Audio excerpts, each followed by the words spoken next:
Most people are taught that animals are either pets or factory products. But that's not how our ancestors survived. For thousands of years, certain animals quietly provided food, income, labor, and security, with very little land, feed, or cost.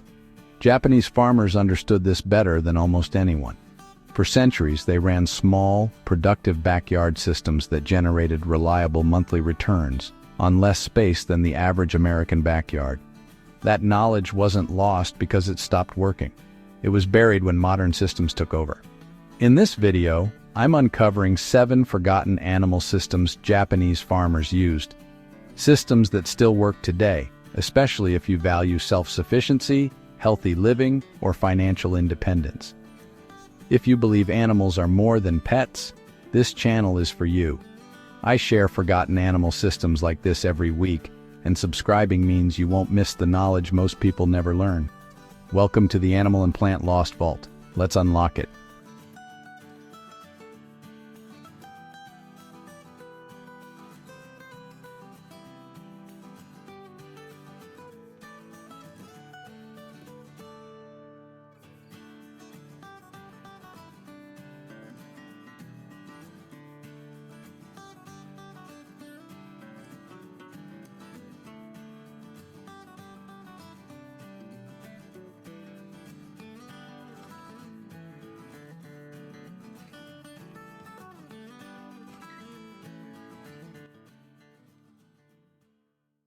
One, Japanese quail. This animal matters because it solves a quiet survival problem most Americans don't realize they have: the rising cost of healthy protein. Eggs are no longer cheap, grocery bills keep climbing, and most families have no backup. Our ancestors understood this. Modern systems trained us to ignore it. The Japanese quail, called uzura in Japan, is one of the most productive, space-efficient birds ever kept by rural families. A single bird the size of your fist lays up to 300 eggs per year. That's daily production from an animal that costs almost nothing to feed and takes up less space than a large storage bin. The reason this system worked wasn't technology. It worked because it matched real life: limited space, unpredictable seasons, and low resources. Quail mature in just 6 to 7 weeks, far faster than chickens. They don't need pasture. They don't need a large coop. A simple wire cage in a corner of a backyard, a garage, or even a covered porch is enough. They didn't depend on constant commercial feed, electricity, or debt. That's why Japanese rural families kept them for generations as a quiet, reliable food source. Historically, all they needed was a small sheltered space, dried grain, and kitchen scraps. No specialized equipment. No modern inputs. The practice was simple: rotate their feed between foraged insects, dried greens, and grain to keep costs near zero. No scaling, no maximizing, just consistency. To maintain it, they focused on one thing: keeping the birds warm, dry, and stress-free. That natural rhythm alone kept production steady through every season. Over time, this didn't just provide healthy protein for the family table. It created real stability. Quail eggs are considered a premium health food across the United States. They sell for up to 3 times the price of standard chicken eggs at farmers markets, specialty grocery stores, and directly to restaurants. Entire communities in rural Japan relied on quail not just for food, but for steady, dependable income that didn't require leaving home or depending on an employer. One detail most people miss is that Japanese farmers fed their quail crushed oyster and clam shells collected from local coasts, a completely free calcium source that hardened eggshells and made them more attractive to buyers. You don't need that to start, but it explains why the eggs produced in these traditional systems were consistently higher quality than commercially raised quail eggs sold in stores today. That small forgotten detail is the difference between a good product and a life-changing one. 2. Koi carp in rice paddies. This animal matters because it solves one of the oldest quiet survival problems: how to produce 2 valuable products from one piece of land without doubling your cost or your labor. Our ancestors called this wisdom. Modern agriculture calls it inefficiency and replaced it with chemical fertilizers and imported fish. Japanese farmers understood something most American growers have never been taught: that the right animal placed in the right environment doesn't just survive, it works for you. For centuries, rural Japanese families released juvenile koi into their flooded rice paddies at planting season. The fish ate insects and algae that would have damaged crops. Their movement through the water oxygenated the soil. Their waste fertilized the rice naturally. By harvest season, the same paddies that produced rice also produced a full harvest of healthy, mature fish. One plot, two productive sellable products, no additional land, no additional feed. Historically, all they needed was a flooded field or a modest backyard pond, a small number of juvenile fish called fingerlings, and seasonal rice or aquatic plants. No specialized equipment, no modern inputs. The practice was simple. Release the fish at the start of the growing season and let the ecosystem feed them. No scaling, no maximizing, just alignment with natural cycles. To sustain it, they focused on one thing: water quality. Clean, oxygenated water kept both the fish and the rice healthy through the entire season without any chemical support. Over time, this system didn't just provide food and fertilizer, it created a sustainable investment that grew in value every cycle. Fresh carp sold at local markets. Larger, more colorful specimens were kept for selective breeding, and the rice crop benefited from natural fertilization, reducing costs year after year. Entire farming communities across Japan maintained this dual system, not because it was fashionable, but because it was productive, reliable, and self-sustaining in ways that modern monoculture farming simply is not. One detail most people miss is that the ornamental koi we see in American garden ponds today were selectively bred from this exact farming system. What began as a practical food fish became one of the most valuable ornamental animals on the planet. Premium koi bred from quality bloodlines sell for extraordinary prices in the United States and internationally. Backyard koi breeding has quietly become one of the most profitable small-scale animal investments available to American families, with startup costs far lower than most people expect. 3. Silkworms. This animal matters because it solves a survival problem that most Americans have never even considered: how to produce a high-value, rare product from a single small room in your home without land, water systems, or heavy labor. Our ancestors understood that not every productive system needs space. Some of the most life-changing income streams in history were run from the inside of a modest farmhouse. Modern systems replaced this knowledge with factory production, and most families lost access to it entirely. If this kind of forgotten knowledge matters to you, go ahead and give the video a like. It helps YouTube show this to others who are quietly looking for alternatives to the systems that keep failing them. And tell me in the comments, had you heard of any of these before? Or is this completely new to you? I read every single comment on this channel. This is a community built on shared knowledge, and your voice matters here. Let's keep growing this vault together. 4. Native Japanese honeybees. This animal matters because it solves a problem that is becoming more urgent every year: the decline of pollinator health and the rising cost of raw, healthy honey in American markets. Our ancestors didn't buy honey in plastic bottles from a grocery shelf. They kept bees the way nature intended, with minimal interference, low cost, and remarkable results. Japanese mountain farmers mastered this for centuries, and what they knew is directly applicable to any American backyard today. Japan's native honeybee, known as Apis carana japonica, is smaller and quieter than the Western honeybee most Americans are familiar with. Japanese farmers kept them in simple handmade wooden hives, sometimes lined with traditional washi paper for insulation, placed near forest edges or flowering gardens. These bees are naturally more resistant to the mite infections that devastate Western bee colonies. They require almost no intervention, no medication, and no supplemental feeding when placed in a suitable environment with access to diverse flowering plants. Historically, all they needed was a single wooden log hive or simple box placed near flowering trees or a garden edge. No specialized equipment, no modern inputs.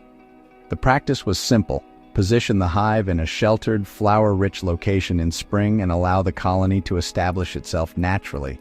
No maximizing, no scaling, just patience and placement. To sustain it, they focused on one thing: protecting the hive from wind, moisture, and predators. That alone allowed the colony to thrive and produce year after year without the farmer needing to intervene. Over time, this system didn't just produce honey. It generated multiple high-value, healthy products from a single hive. Raw honey commands strong premium prices at American farmers markets and health food stores. Beeswax is used for natural candles, lip balms, and wood polish, all products with growing demand among health-conscious, sustainable living buyers. Propolis, a resin-like substance bees produce to protect the hive, is one of the most sought-after natural health supplements in the U.S. market, valued for its antibacterial and immune-supporting properties. One detail most people miss is that propolis harvested from native Japanese bees contains a unique chemical profile distinct from Western bee propolis. Researchers and natural health producers specifically seek out this variety for its potency. Families who keep native or regionally adapted bee colonies and market their propolis to wellness buyers, herbalists, or natural health retailers are tapping into a rare, high-margin product that most backyard beekeepers don't even realize they're sitting on. That single product alone can transform a small hive from a hobby into a productive monthly income source. 5. Freshwater crayfish. This animal matters because it solves the quiet survival problem of reliable, affordable protein in a format that most American families have never considered raising themselves. Our ancestors didn't limit their food systems to the obvious animals. They raised what was available, what was productive, and what cost almost nothing to maintain. Freshwater crayfish fit all three categories, and Japanese rural families understood this for generations before modern aquaculture ever existed. Japanese communities raised freshwater crayfish in backyard ponds, irrigation ditches, and even large clay containers filled with water and vegetation.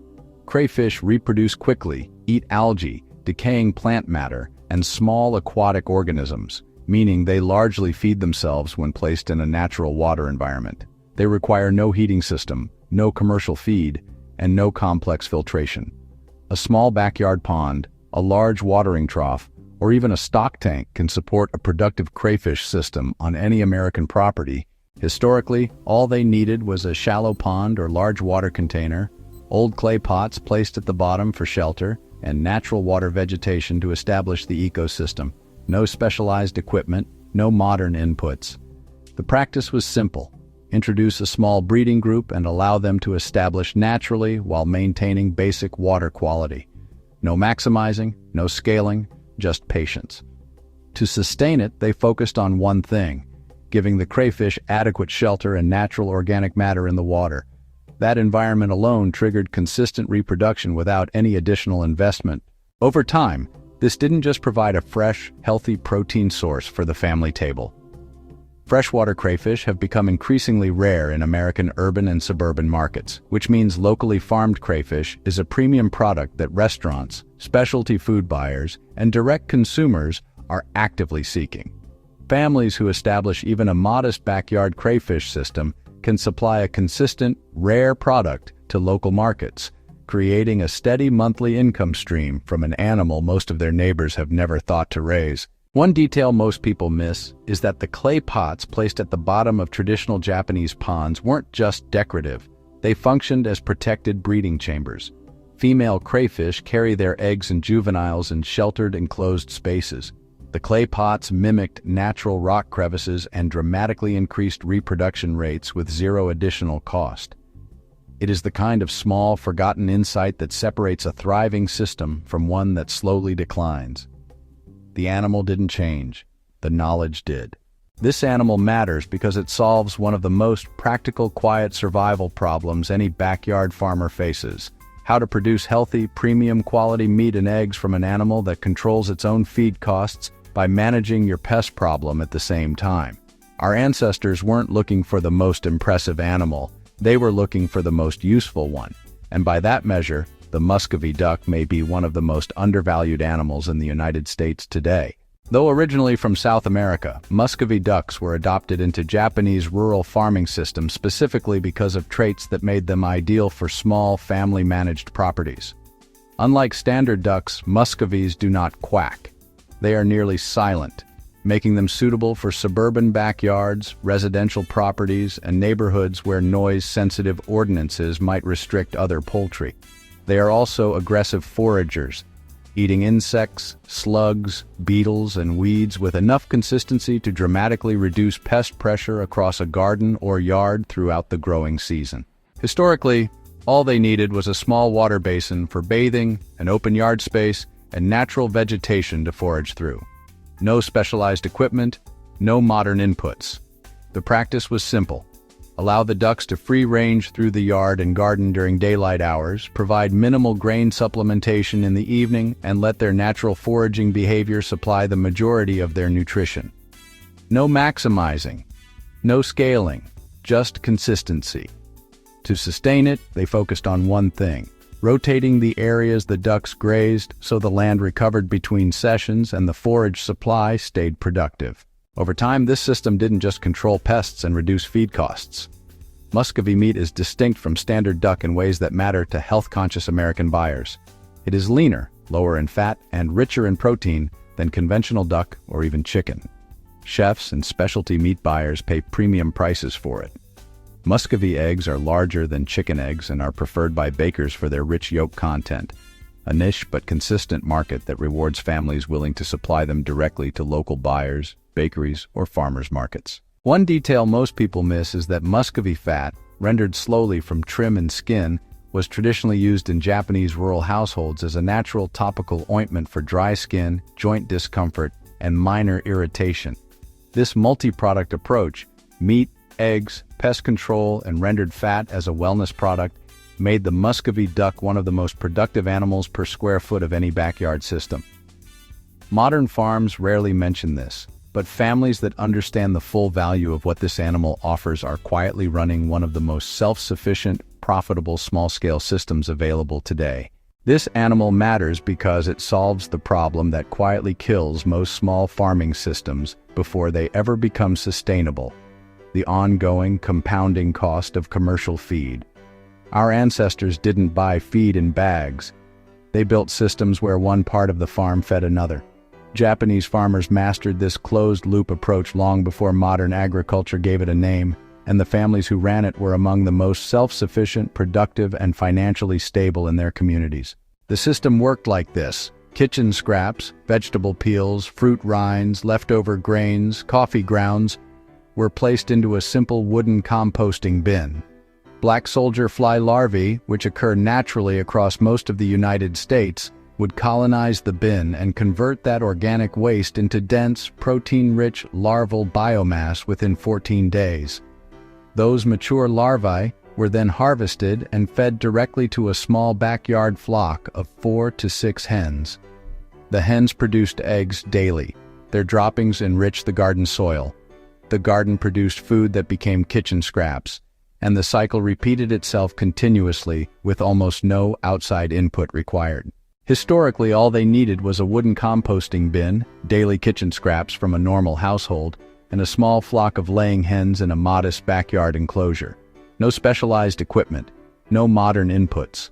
The practice was simple: add kitchen waste to the bin daily, harvest mature larvae once or twice per week, and transfer them directly to the chickens. No scaling, no maximizing, just consistency.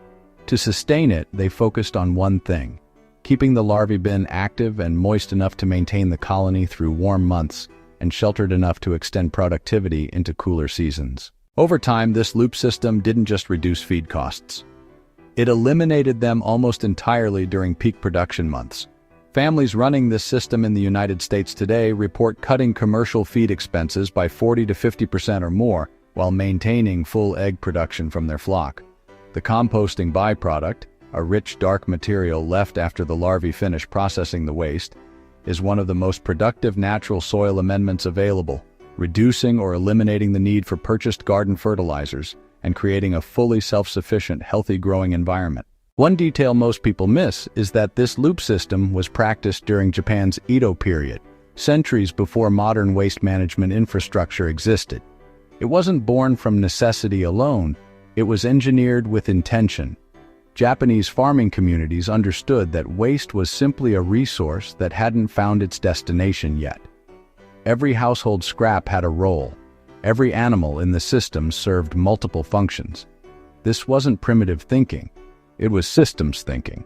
And the families that applied it built lasting, productive, financially independent lives from backyards no larger than what most Americans already own today. Here's something that rarely gets talked about when people discuss animal farming and backyard food systems. Most of these systems didn't fail because the animals stopped being useful. They failed because humans tried to modernize what was designed to stay simple. We added commercial feed when natural foraging worked. We added chemicals when natural cycles balanced themselves. We added complexity when consistency was all that was ever required. Every system in this video shared one foundational principle. It aligned with the animal's natural behavior instead of working against it. Quail that forage eat less purchased grain. Koi placed in a living ecosystem feed themselves. Silkworms raised on a single tree they've co-evolved with for centuries thrive without intervention. The more natural the system, the more resilient it becomes. The more resilient it becomes, the more productive it stays over time without demanding more from the farmer.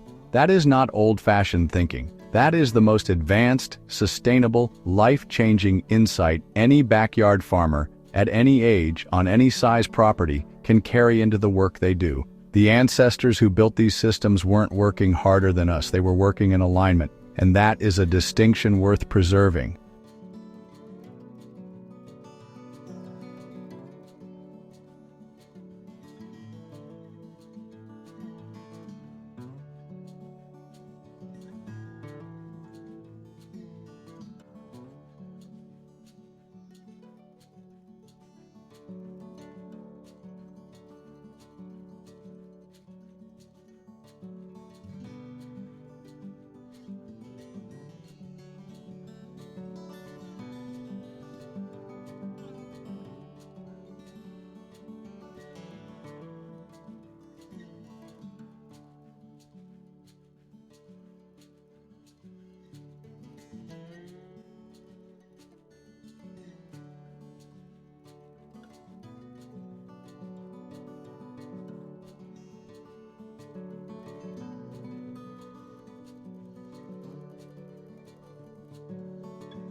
You don't need more land. You don't need a large investment. You need the right knowledge.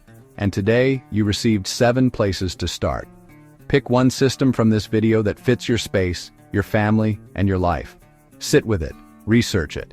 Take one small step toward it. That is how forgotten systems come back to life. Not through grand gestures, but through one person deciding that the old ways still have value. If you want more hidden animal knowledge like this, subscribe to the Animal and Plant Lost Vault. Every week, this channel brings you systems, strategies, and forgotten wisdom that most people will never find, because it was never translated, never promoted, and never packaged for modern audiences until now. This channel exists to preserve what worked before it was buried. Thanks for opening the vault with me today. I'll see you in the next one. Most people are taught that animals are either pets or factory products. But that's not how our ancestors survived. For thousands of years, certain animals quietly provided food, income, labor, and security, with very little land, feed, or cost. Japanese farmers understood this better than almost anyone. For centuries, they ran small, productive backyard systems that generated reliable monthly returns on less space than the average American backyard. That knowledge wasn't lost because it stopped working. It was buried when modern systems took over. In this video, I'm uncovering 7 forgotten animal systems Japanese farmers used. Systems that still work today, especially if you value self-sufficiency, healthy living, or financial independence. If you believe animals are more than pets, this channel is for you. I share forgotten animal systems like this every week, and subscribing means you won't miss the knowledge most people never learn. Welcome to the Animal and Plant Lost Vault. Let's unlock it.